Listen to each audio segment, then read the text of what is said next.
সুন্দর ঘ্যাটকলের পাতা দেখুন। এই হচ্ছে খারকোল বা ঘ্যাটকলের পাতা, যে যেরকম বলে থাকেন। আর এই হচ্ছে ডাঁটা। আজকে করব ঘ্যাটকল ডাঁটার রেসিপি। তোজস মমস কিচেনে আপনাদের সবাইকে স্বাগত। আজকে নিয়ে এসেছি ঘ্যাটকল ডাঁটার রেসিপি নিয়ে। প্রথমেই দেখুন, খুব কচি ডাঁটগুলোকে কিন্তু এরকম ছোট ছোট টুকরো করে কেটে নিয়েছি। এবার খুব ভালো করে জল দিয়ে পরিষ্কার করে ধুয়ে নিচ্ছি। দিয়ে দিচ্ছি 1 টেবিল স্পুন লবণ। ভালো করে ধুয়ে জল ছড়িয়ে এর মধ্যে দিয়ে দিলাম। এটা সিদ্ধ হতে দেব চাপা ঢাকা দিয়ে। এদিকে দেখুন, নিয়ে নিয়েছি চিংড়ি মাছ। এটা যেহেতু ঘ্যাটকল বা খারকলের ডাঁটা দিয়ে চিংড়ি মাছের রেসিপি আমি করছি, এর মধ্যে দিয়ে দেব লবণ আর বেশ কিছুটা হলুদ। আমরা এর মধ্যে মাখিয়ে নেব। লবণ আর হলুদ মাখিয়ে নিয়ে রেখে দিচ্ছি। দেখুন, এই ঘ্যাটকল বা খারকলের ডাঁটার জন্য আমি এখানে ছোট ছোট করে আলু ডুমডুম করে কেটে নিয়েছি আর নিয়েছি কাঁঠালের দানা। ঠিক আপনারা এরকমভাবেই কিন্তু রেসিপিটা করতে পারেন। আবার যদি কাঁঠালের দানা না থাকে তাহলে শুধুমাত্র আলু দিয়েও কিন্তু করে নিতে পারেন। এবার একটা পেস্ট আমরা বানিয়ে নেব। এর জন্য এখানে নিয়ে নেব 1.5 টেবিল স্পুন কালো সর্ষে আর নিয়ে নেব 1 টেবিল স্পুন সাদা সর্ষে। দিয়ে এখানে কাঁচা পাকা লঙ্কা আমি 3টে দিয়ে দিলাম। আপনারা ঝালটা নিজেদের স্বাদ অনুযায়ী দিয়ে দেবেন। নিয়ে আমরা একটা পেস্ট বানিয়ে নেব। ঘ্যাটকলের ডাঁটাগুলো দেখুন হাফ সিদ্ধ হয়ে এসছে। এবার এর মধ্যে ডুমো করে রাখা কাঁঠালের দানাগুলো দিয়ে দেব। ঠিক এই সময় দিয়ে দেব, কারণ কাঁঠালের দানা কিন্তু একটু সিদ্ধ হয়ে গেলে আমাদের করতে সুবিধা হবে। আবারও আমরা চাপা ঢাকা দিয়ে দিলাম আর একটু সিদ্ধ করে নেব। দেখুন, মশলার পেস্টটা হয়ে গেছে। এদিকে ঘ্যাটকলের ডাঁটাগুলো কিন্তু আমাদের সিদ্ধ হয়ে গেছে। দেখুন, এগুলোকে কিন্তু আমরা একটা ঝাঁঝরির সাহায্যে জল ছড়িয়ে নিলাম। এবার দেখুন, কড়াইতে তেল গরম করতে বসিয়ে দিয়েছি। এবার একে একে আমরা চিংড়ি মাছগুলো ভেজে নেব।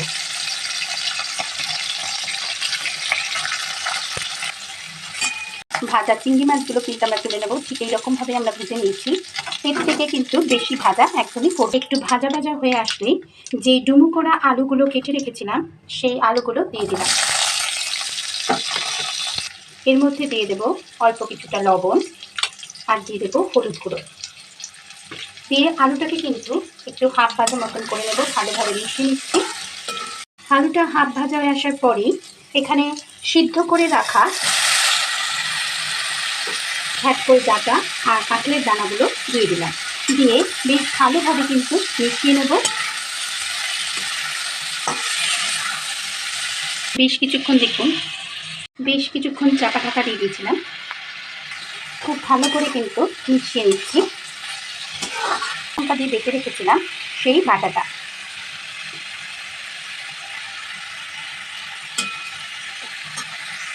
সর্ষে বাটাটা দিয়ে এর মধ্যে একে একে দিয়ে দেবো 1 টেবিল স্পুন লবণ। অবশ্যই লবণটা আপনাদের নিজেদের স্বাদ অনুযায়ী দিয়ে দেবেন। দিয়ে দিচ্ছি 1 টেবিল স্পুন হলুদ গুঁড়ো, হাফ টেবিল স্পুন কাশ্মীরি লঙ্কা গুঁড়ো। দিয়ে ভালোভাবে কিন্তু আবার এটাকে মিশিয়ে নেব।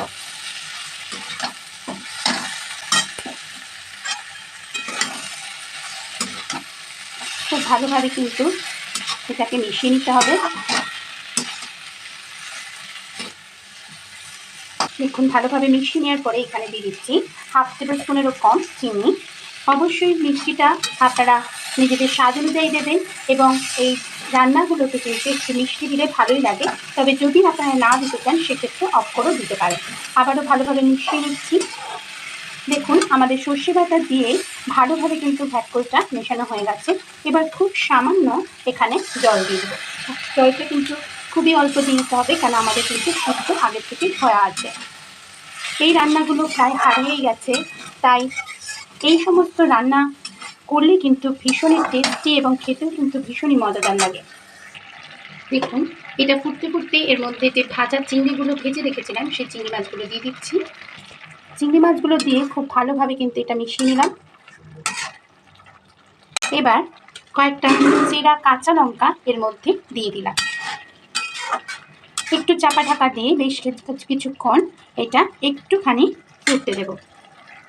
দেখুন আমাদের কিন্তু ঘ্যাটকোলের ডাটা চিংড়ি মাছ দিয়ে একদম তৈরি হয়ে গেছে এবং সব শেষে দিয়ে দিচ্ছি এর উপর দিয়ে একটু সর্ষের তেল ছড়িয়ে। খুব সুন্দর লাগবে কিন্তু এরকমভাবে সর্ষের তেল দিয়ে খেতে। ব্যাস আমরা কিন্তু সার্ভ করে দেবো।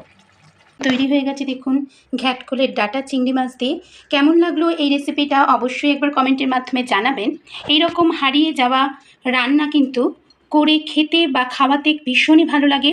গরম গরম ভাতের সাথে এই ঘ্যাটকোল ডাঁটা বা খারকোল ডাঁটা যে যেটাই বলেন না কেন চিংড়ি মাছ দিয়ে অপূর্ব লাগবে। যদি আপনারা এক্ষেত্রে নিরামিষ করে খেতে চান সেক্ষেত্রে কিন্তু শুধুমাত্র চিংড়ি মাছটা অফ করে দিলেই হবে। আবার চলে আসবো ভিন্ন ধরনের নতুন নতুন রেসিপি নিয়ে আপনাদের সাথে শেয়ার করতে। সবাই ভালো থাকবেন, সুস্থ থাকবেন। ধন্যবাদ।